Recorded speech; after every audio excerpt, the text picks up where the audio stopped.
como que vocês estão? Eu sou a Fer, tenho um filho autista de 3 anos de idade e eu conto nossas experiências nesse 2 anos de diagnóstico que a gente já tem, que ele pegou o diagnóstico com 1 ano e 3 meses. E nesse período eu venho compartilhando todas as informações que eu tenho, tudo que eu leio, tudo que eu vivencio com o meu filho. E é isso. Para quem não é inscrito no canal, vou pedir para você se inscrever, deixar o teu like se você gostar desse vídeo e comentar também, que ajuda muito a entregar o vídeo para as outras pessoas. E é isso, gente. Para quem também não me segue no Instagram, vou deixar o arroba aqui para vocês. Lá eu posto mais a nossa rotina, o nosso dia a dia, e é bem gostoso a troca que eu tenho lá também.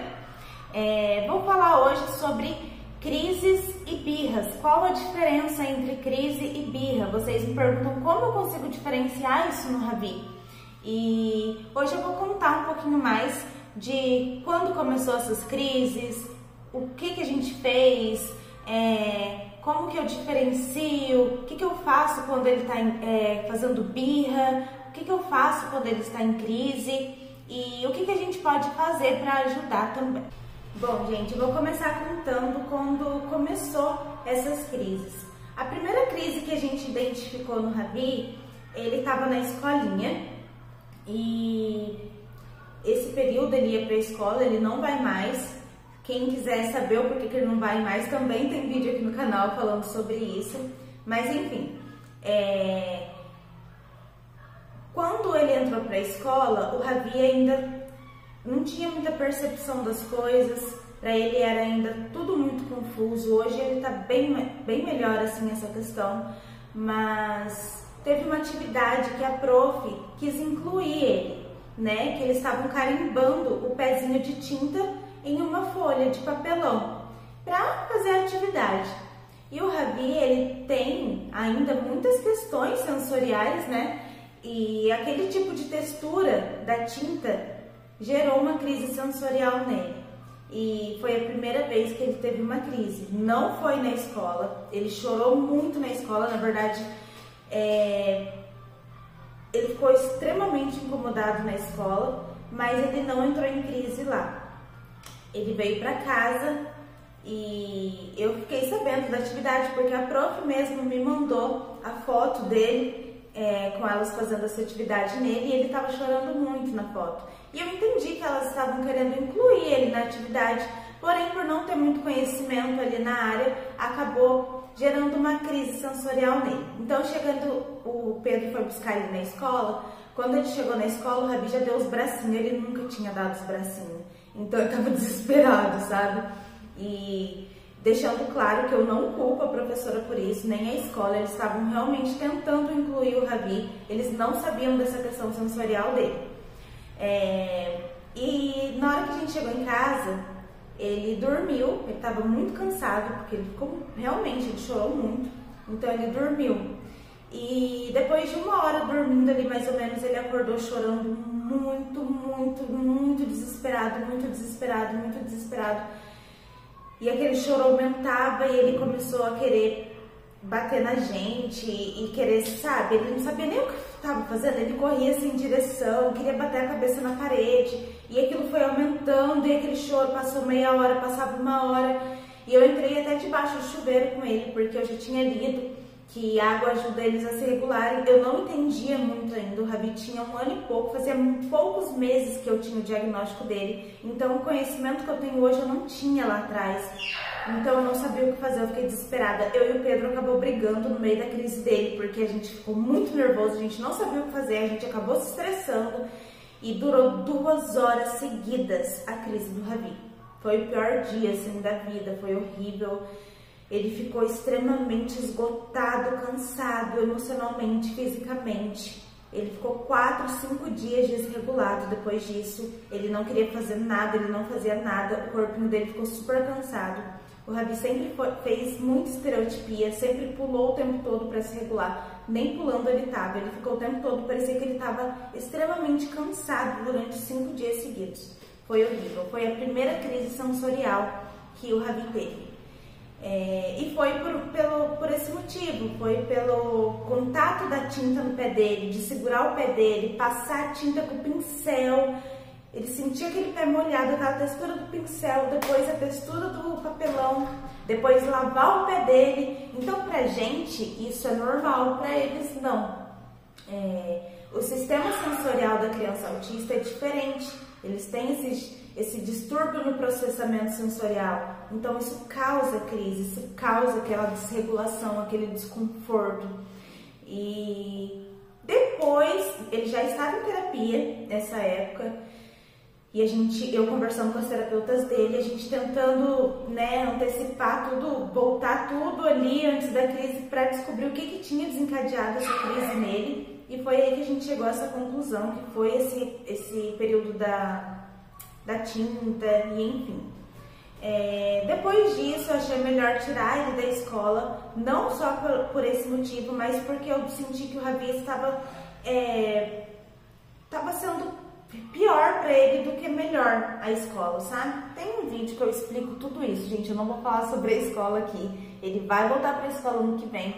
Mas nesse período aí a gente decidiu tirar, eu e o pai dele, conversando com as terapeutas, que seria o melhor tirar ele e preparar ele melhor para esse ambiente escolar, né? Para ele ir mais regulado, para que ele aprendesse a se regular e tá acontecendo. O Ravi hoje já se autorregula com o corpinho dele, ele consegue aguentar já um ambiente igual à escola, antes ele não conseguia. E enfim, gente, essa foi a primeira crise sensorial que o Ravi teve. Depois disso, teve algumas outras crises nos inícios da terapia. Já teve uma vez que ele entrou em crise feio lá na clínica. Foi horrível.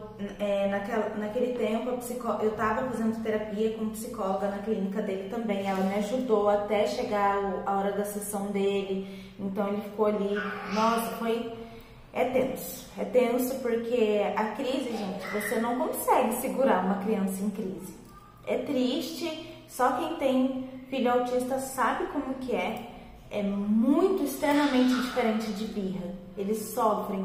Tem uma mosca passando aqui, vamos deixar abaixo? Já preparei o veneno se a mosca voltar. Vou deixar aqui do lado. Como diferenciar birra de crise? Gente, primeiro, a crise, vamos falar da birra primeiro. A birra, ela vem por algum motivo. Por exemplo, a criança quer brincar com a tesoura e, obviamente, ela não pode brincar com a tesoura e você não deixa ela brincar com a tesoura e a criança começa a chorar, começa a se jogar no chão, começa a fazer aquele escândalo todo, né, que a criança sabe fazer. E se você dá a tesoura para a criança, ela vai parar de chorar na hora. Ela, ufa, conseguiu o que eu queria, né? Eu fiz a minha birra para conseguir a tesoura, eu consegui, parei, cessei a birra. E com a crise, primeiro que a crise não é porque ele quer alguma coisa, foi por algum acontecimento que aconteceu que desregulou ele, que desregulou a criança.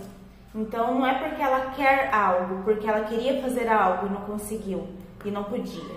Tem essa diferença. Outra coisa, na birra, a criança ela fica olhando para o adulto, ela quer saber a tua reação, ela quer saber como que você vai reagir diante da birra dela. Então ela fica estudando ali a sua reação enquanto ela está em birra. Em crise, a criança fica cega, ela não sabe nem o que ela está fazendo, ela fica totalmente fora de si. O Ravi, ele corre sem direção, se não, olha, gente, é complicado demais. Eu não gosto nem de ficar lembrando assim quando ele entra em crise, sabe? Ele quer de alguma forma tirar aquela dor dele, aquele desconforto. Então ele fica doido, ele quer o que vem na frente dele, ele joga, o que vem na boca dele, que ele coloca na boca dele, ele quer rasgar o dente. É um nervosismo assim que me dói demais, porque meu filho só tem 3 anos de idade e ver um serzinho pequenininho daquele sofrendo desse jeito é triste demais, gente. E, enfim, ele não liga pra tua reação, ele não tá nem aí pra tua reação, ele nem lembra que você tá ali do lado dele na hora que ele está em crise, entende? Diferente da birra, que a criança quer ver a tua reação. E a birra, gente, nunca vai durar 2 horas, 1 hora, 40 minutos. A birra é curta, a crise é demorada, a crise é longa, ela demora para passar, é um tempo grande ali de choro, de nervosismo. E depois que passa a crise, eles ainda ficam desregulados, né? Eles ficam dias ali desregulado, desconfortável, até voltar a regulação deles normal. Então, essas são as diferenças.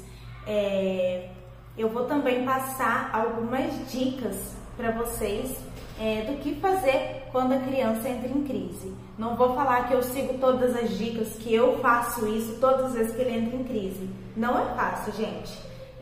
Eu falo que eu desregulo junto na hora que ele está em crise. Eu vou passar aqui o que eu leio, o que eu estudo, mas quero deixar claro que eu também estou nessa fase de não sei lidar com a crise do meu filho, porque na prática é muito diferente, né? A gente fala, a gente lê, a gente estuda, mas na prática você vê o teu filho naquela situação, para uma mãe é muito dolorido, você entra em pânico e é normal sentir isso, gente, é o nosso filho, né? Uma das coisas que eu faço muito, que eu consigo fazer na hora ali, eu e o pai dele, é tentar fazer ele não se machucar, porque é perigo o tempo todo quando ele está em crise. Ele quer correr, ele corre sem rumo, ele não está enxergando que ele vai bater a cabeça, que ele vai cair. Então ele quer sempre bater a cabeça na parede também quando ele está em crise, a gente não deixa. Ele quer sempre ficar se batendo quando está em crise. Tem muitas dicas que falam que não é bom segurar, outros falam que é bom fazer esse aperto. Então, quando eu sinto que ele aceita esse aperto, eu aperto ele, assim, eu falo, tá tudo bem, mamãe tá aqui. Nunca brigar com a criança nesse momento, ou perder o controle da situação ali, sempre tentar mudar o ambiente onde a criança entrou em crise, tira ela daquele ambiente, e é isso. Preparar um lugar mais seguro, cuidar para não se machucar e pensar depois que acabar essa crise, que deixa a gente desregulada também depois, porque eu choro muito durante e pós a crise, eu choro demais, eu fico muito mal, porque a gente se sente impotente, a gente se sente... Caraca, a gente não consegue ajudar nosso filho nesse momento, sabe? Não poder fazer nada, não conseguir fazer nada para acessar aquela crise, sabe?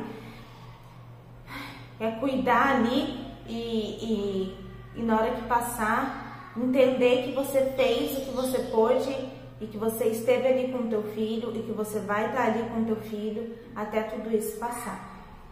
Não se culpar jamais. Eu creio que a gente como mãe, como pai ou parente, a gente cuida muito do ambiente, a gente faz de tudo, né, pra não ter esse gatilho das crises. Mesmo assim, acaba acontecendo, porque a gente não consegue, né? A gente é falho, acaba alguma coisa ali saindo do controle que vai desregular eles e que vai gerar essa crise. Também tem alguns gatilhos que podem gerar essa crise que eu vou deixar aqui para vocês também, que é a quebra de rotina, situações de conflito, falta de compreensão, sobrecarga sensorial, que é o que aconteceu com o Ravi na questão da tinta, e excesso de informação. Isso eu acho bem necessário falar sobre o excesso de informação, porque a gente às vezes quer estimular o nosso filho ali, estimula o dia todo, e gente, o sensorial deles é diferente, vai ter uma hora que vai esgotar e que vai vir a crise. Então calma, vamos tudo com calma, respeitando o limite de cada criança, respeitando o sensorial de cada criança. Observa a tua criança para você entender quais são as questões sensoriais dela, para que você consiga ajudar ela de alguma forma. Ó quem chegou! Ó quem chegou aqui, gente! Esse é o Coido! Meu amor! Você quer a folha para você? Eu sempre falo isso, observa a tua criança para que você conheça ela, para que você saiba o que pode gerar uma crise nela, o que pode desencadear uma crise, o que pode desregular a criança.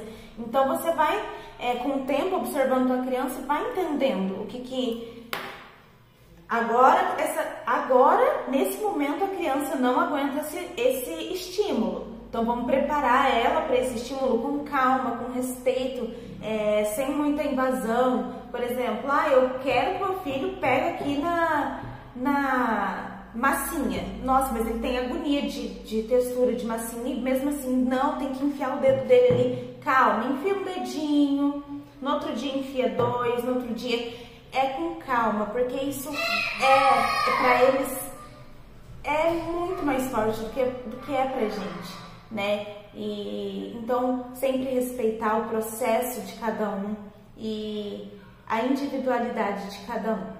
Porque teve uma fase muito difícil do Ravi, com essas irritabilidades, tudo ele se irritava, tudo eu tinha medo dele entrar em crise. Gente, eu já passei por muitas fases com o Ravi de crise, sabe?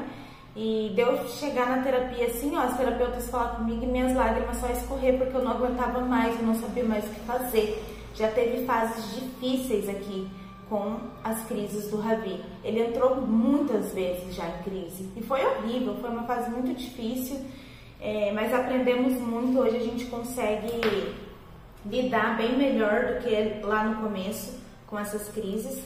E que é isso. Quero que vocês deixem aqui nos comentários a experiência que vocês tiveram com o filho de vocês em crise, o que vocês fizeram. Teve outra situação também que o Ravi entrou em crise no Uber, indo pra terapia. Gente, meu Deus do céu. Eu sozinha segurando esse menino no carro, no meio de uma avenida lotada. Eu pedi pra mulher parar no meio do caminho e me deixar ali no meio da avenida, porque senão ele ia destruir o carro da mulher. Eu não conseguia segurar mais ele. Ele ficou mais uns 40 minutos chorando na rua. O pai dele encontrou a gente. Ai, eu não gosto nem de lembrar. Depois disso, ele ficou sem sair de casa por umas 2 semanas. Não podia abrir a porta de casa, que ele saía correndo pra dentro. Ele não queria sair de casa, porque ele desregulou totalmente. Ele não estava preparado para sair pra rua novamente, sabe?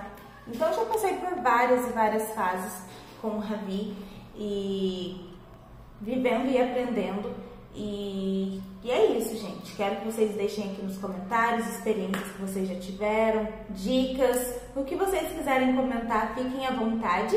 E é isso, gente. Manda pra amiga, pro amigo, compartilhe o vídeo para me ajudar. E é isso, gente. Um beijo!